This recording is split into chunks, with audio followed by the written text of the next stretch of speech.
सोने की कबूतर की कहानी। एक गांव में रंगा और कांतम्मा नामक पति पत्नी रहते थे। उनका बहुत ही बड़ा परिवार था। रंगा जितना है उतने में ही चलाने वाला था, पर कांतम्मा ऐसी नहीं थी, लालची थी। ऊपर से पति को भी अपने हिसाब से चलाती थी। रंगा रोज गांव के पास के जंगल में जाकर लकड़ियां काटता। पूरे दिन मेहनत से काटी हुई लकड़ियों को सारे बांधकर घर ले आता और कांतम्मा उन्हें बेचकर पैसे कमाती थी। ऐसे कमाई हुए पैसों से ही परिवार चलता था। एक दिन रंगा लकड़ियों के लिए जंगल आया। उसे उधर एक जगह पर शिकारी के जाल में एक सोने की कबूतर फंसी हुई दिखी। उस कबूतर को देख रंगा को दया आई और उससे जाल से छुड़ा दिया। तब वो कबूतर ने कहा, तुमने मेरी जान बचाई है, बोलो तुम्हारे किसी भी इच्छे को पूरी करूंगी।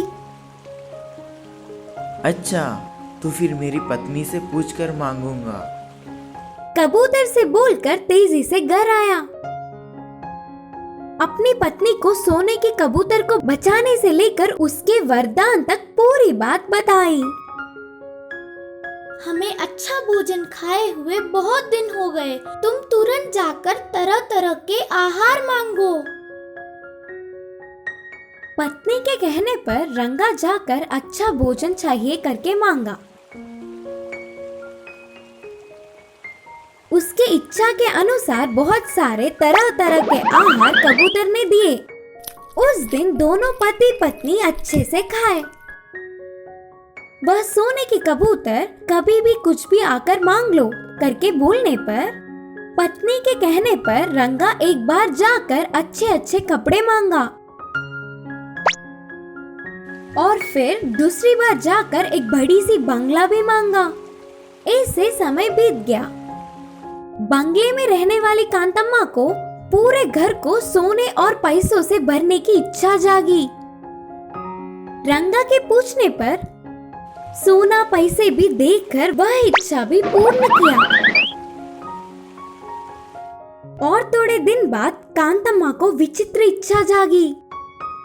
रंगा बिना कुछ सोचे समझे भागता हुआ आकर कहा, मेरी पत्नी ने चांद और सूरज को हमारे घर में ही रखने का इच्छा मांगा है।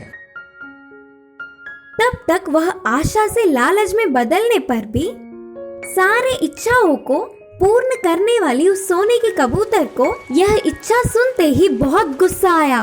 चांद सूरज को अपने घर में रखने की कितनी मूर्ख इच्छा है, सोचकर ठीक है, तुम्हारी पत्नी की इच्छा जल्द पूर्ण होगी, जाकर देख लो, बोलकर कबूतर गायब हो गई। रंगा के लौट के आने तक सोने की कबूतर की दी हुई सारी चीजें भी गायब हो गए और कांतम्मा पेड़ के नीचे बैठकर रोती हुई दिखी। इस कहानी की सीख है कि लालच बुरी बला है। आम के पेड़ की खुशी। एक गांव में रामा नामक किसान रहता था। एक दिन उसने 2 आम के पौधे लाके घर के पास ही लगाए और जल्द ही दोनों पौधे बड़े पेड़ बन गए। उसके आंखों के सामने ही वह दोनों आम के पेड़ों को बड़ा होता देख रामा बहुत खुश हुआ। रामा मुझे बचपन से ही बहुत ही अच्छे से देखभाल करके बड़ा पेड़ किया। मैं जल्दी से मीठे आम उगाकर तुम्हारी मदद करूँगा। पहली वाले पेड़ ने कहा, हाँ रामा, तुमने मेरी भी बहुत अच्छे से ध्यान रखा, मैं मानता हूँ, लेकिन मैं उसकी तरह मेहनत नहीं कर सकता। मुझे खाने के लिए फल और चूल्हे के लिए लकड़ियाँ करके परेशान मत करो। ऊपर से फलों के पेड़ को ही पत्थर खाने पड़ते हैं। मुझे यह कष्ट नहीं उठाना, करके दूसरे पेड़ ने कहा। दोनों ही पेड़ों की सुनते हुए उनके पसंद को ही राम मान गया। बातचीत के अनुसार ही पहले वाले पेड़ ने बहुत सारे फल उगाए और वह फल भी सुंदर चमकते हुए बहुत मीठे होने पर उसी रास्ते से गुजरने वाले 2 आम के फल तोड़कर खाते और जाते जाते वह पेड़ हमेशा हरा भरा बनकर ऐसे ही फल उगाने के लिए उधर ही पास के कुएं में से एक बकेट पानी लेकर उस पर डाल के चले जाते। इससे वह पेड़ हमेशा खुश रहता था। दूसरे पेड़ ने एक फल तक नहीं उगाया। उस बिना फल के पेड़ को कोई भी नहीं देखता। इससे उसे सही खाना नहीं मिलने पर उसके पत्ते सूखने लगे। उन सूखते हुए पत्तों को देख वह उदास होता था। कुछ ही दिनों में फल उगाने वाला पहला पेड़ सुंदर हरा भरा होकर और खुश होता था तो बिना फल के दूसरे पेड़ के सारे पत्ते सूखकर पूरी तरह से खराब हो गया। इससे वह अपनी गलती समझ गया। उसके बाद उधर आने वाले राम से कहा, हे राम, मुझे माफ कर दो। मेहनत करने की आदत ना होना और मेरी आलसीपन ने मेरा ये हाल कर दिया। अब से मैं भी मेरे दोस्त की तरह फलों को उगाऊंगा, मुझे बचा लो ना, करके गिड़गिड़ाया। काम करने में ही सुंदरता और खुशी है करके वह पेड़ के जाने पर रामू बहुत खुश हुआ। तब से पहले पेड़ की तरह ही दूसरी पेड़ भी मीठे आम के फलों को उगाने पर राम के साथ साथ उस रास्ते से गुजरने वाले सभी दोनों को एक समान आदर करते। सोने के घड़े। विजयपुर नामक गांव में धर्म नाम का जमींदार रहता था। उनके पास राम और सोम नाम के दो काम वाले थे। इतने सालों से वे दोनों उन पर ही निर्भर होकर काम कर रहे थे, इसीलिए वह जमींदार उनकी कुछ मदद करने की सोच रहा था। एक दिन उन दो काम वालों को बुलाकर कहा, तुम लोग मेरे पास बहुत सालों से काम कर रहे हो। मैं अपने अपने पैरों पर खड़ा होते देख तुम्हारे बच्चे खुश होंगे, इसीलिए हमारे गांव की दक्षिण दिशा की खाली जमीन को तुम्हें दे रहा हूँ। तुम लोगों से जितना हो सके उतना लेकर खेती कर लो। इधर के पेड़ों और पत्थरों को हटाने में तो थोड़ा समय लग ही जाएगा, इसीलिए 5 साल तक तुम्हारा कर्ज भी माफ कर रहा हूँ, बोलकर जमींदार ने कहा। जमींदार के बातों से दोनों काम वाले बहुत खुश हुए और तुरंत गांव से दूर उस खाली जमीन में जाकर आजू बाजू में दोनों ही 2-2 गज की जमीन ले लिए। वहाँ के जमीन पर खराब पत्थर और पेड़ों को हटाकर साफ कर रहे थे और ऐसे ही धीरे धीरे खेती का काम भी शुरू करने लगे।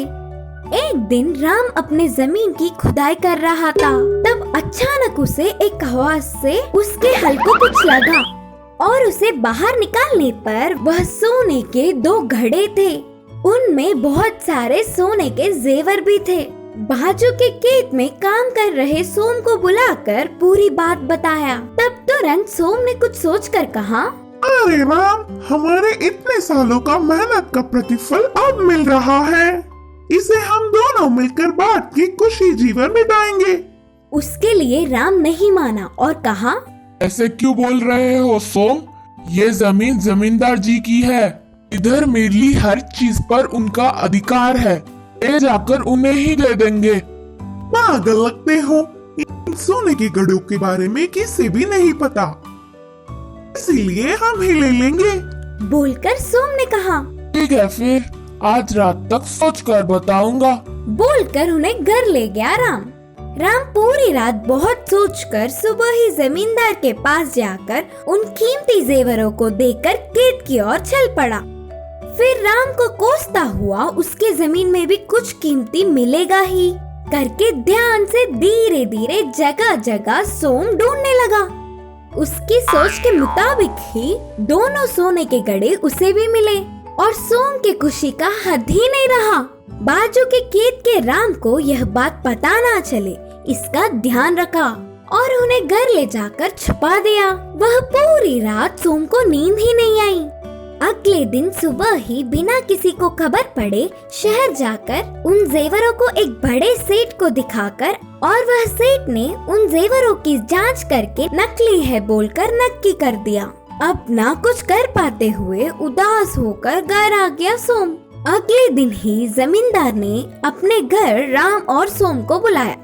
जेवरों से भरी उन सोने के घड़ों को मैंने ही उस जमीन में गाड़ा था। मेरी इस परीक्षा में राम सफल हुआ। मुझे धोखा देने की सोचने वाले सोम की जमीन भी राम को ही दे रहा हूँ। अब से वह पूरे 4 गज की जमीन पर ईमानदार से काम कर लेगा राम। बोलकर जमींदार ने जमीन के कागजात राम को सौंपे। जमींदार को धोखा देने की सोचने पर सोम को अच्छी सबक मिली। इस कहानी की सीख है कि दूसरों की चीजों पर बिना लालच किए ईमानदार रहना चाहिए।